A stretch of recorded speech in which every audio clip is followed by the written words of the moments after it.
Thank you, Charles and Gavin. Please stand for the Pledge of Allegiance, led by Cindy Holland. I pledge allegiance to the flag of the United States of America and to the republic for which it stands, one nation, under God, indivisible, with liberty and justice for all. Thank you, Cindy. Please remain standing and remove your hats for the singing of our national anthem by Joseph Whewell.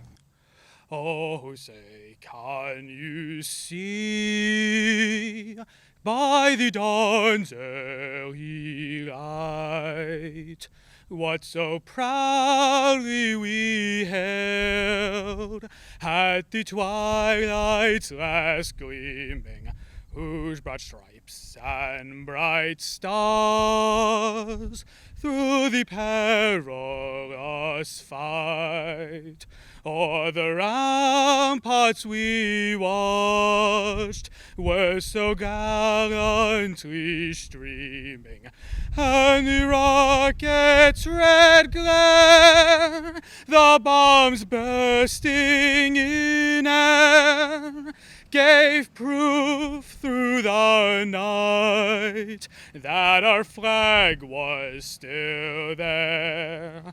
Oh, say does that star-spangled banner yet wave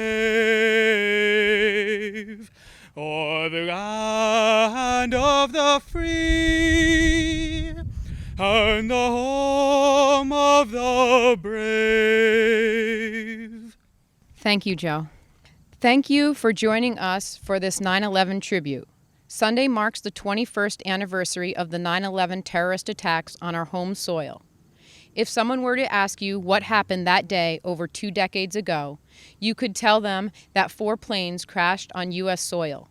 The first 2 planes hit the World Trade Center in New York City, the third plane hit the Pentagon in Washington, D.C., and the fourth and final plane crashed in Shanksville, Pennsylvania, missing its original target, which is unknown. This catastrophic event led to thousands of casualties, including our friends, relatives, first responders, flight attendants, pilots, and military personnel. The 9/11 attack has been the largest loss of life in a foreign attack on U.S. soil, even higher than that of Pearl Harbor in 1941.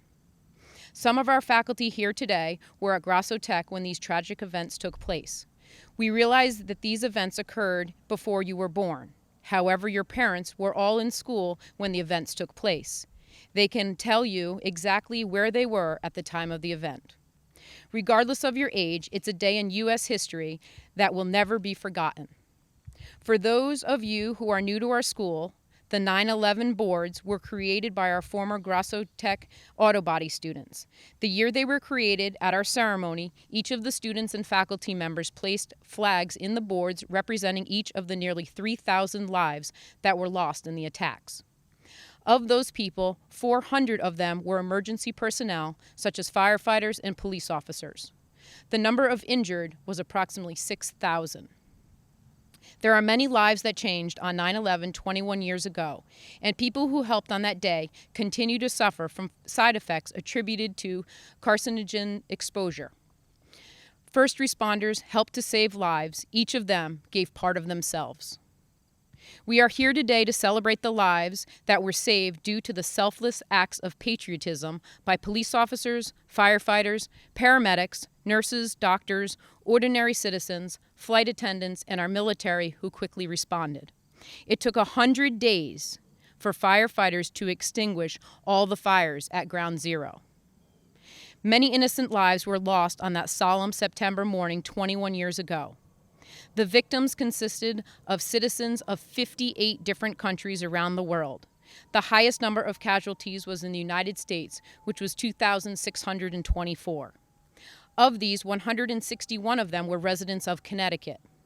Of those, 4 were from southeastern Connecticut, including Ruth McCourt and her 4-year-old daughter, Juliana McCourt, as well as James Rue of New London, and finally Joshua Piver of Stonington High School, who had recently graduated. In closing, please think about what you and your family can do in your community to help out your neighbors, families, and friends. This weekend or throughout the week, we challenge you to find an activity to do together as a family or within your community, whether it be helping out at a soup kitchen, donating clothes, sending a thank you note, reading to children at a church, or playing card games at a senior center.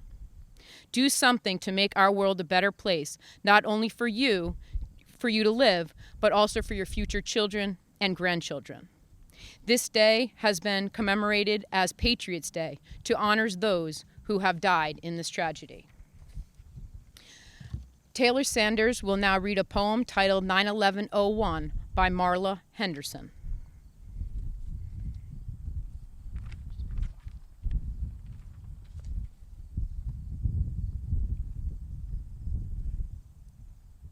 We will think of you on this day of prayer, as our flag is raised up high, to honor those who have fallen, to quietly say goodbye. Memories last forever, no matter what comes our way, so let's all take a moment of silence to remember what we lost that day. Stunned faces, pounding hearts, astonished looks we gave, as our world came together as one, as we all tried to save.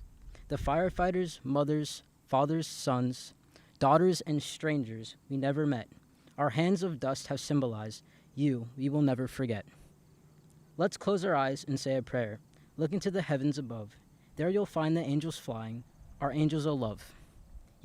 I will remember you, you will remember me. Thank you, Taylor. Next, Genelise Cordero will read a poem called Lest We Forgot by Regina.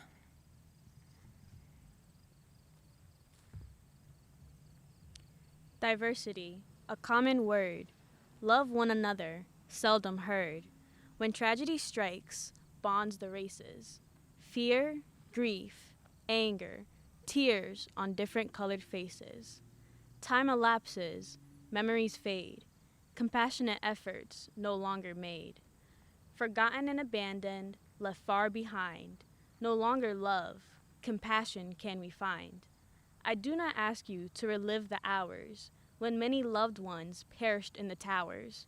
I only ask you remember the cause and take a moment in silence to pause. If we forget those who died on that day, then terrorism has won and we have lost our way. Thank you, Genelise. Finally, Aiden Avery will complete our commemorative ceremony with the playing of taps.